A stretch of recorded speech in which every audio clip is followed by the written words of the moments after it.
কি সুন্দর দুধটা ফুটছে দেখো। তো যাই হোক, আজকে আর পায়েস না, অন্য কিছু বানাবো। দুধের মধ্যে ভালোভাবে লেবু চিপে নিয়েছি।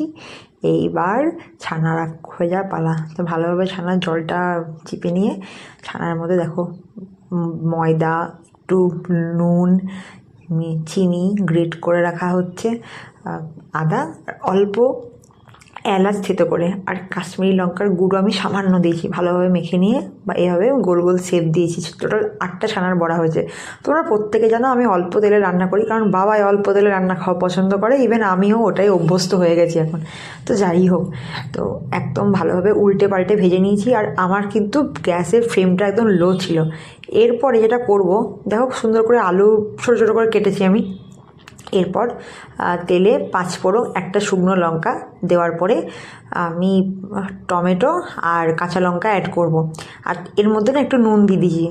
এবার এখানে তোমরা আমি জিরে বাটা দিইনি, বাট তোমরা জিরে বাটা চাইলে দিতে পারো। আমি আদা বাটা দিয়েছি শুধুমাত্র।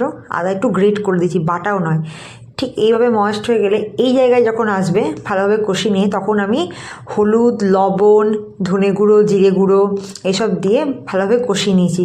তারপর ভেজে রাখা আলুটা এর মধ্যে অ্যাড করেছি। আর হ্যাঁ, তোমরা চাইলে এবার স্বাদের জন্য যে যেমন লবণ বেশি কম দিতে পারো। তারপরে গরম জলের দিয়ে ঢাকা দিয়ে রেখেছি 5 থেকে 7 মিনিট। আর নামানোর সময় কিন্তু ঘি গরম মশলা কিন্তু মাস্ট। আর স্বাদের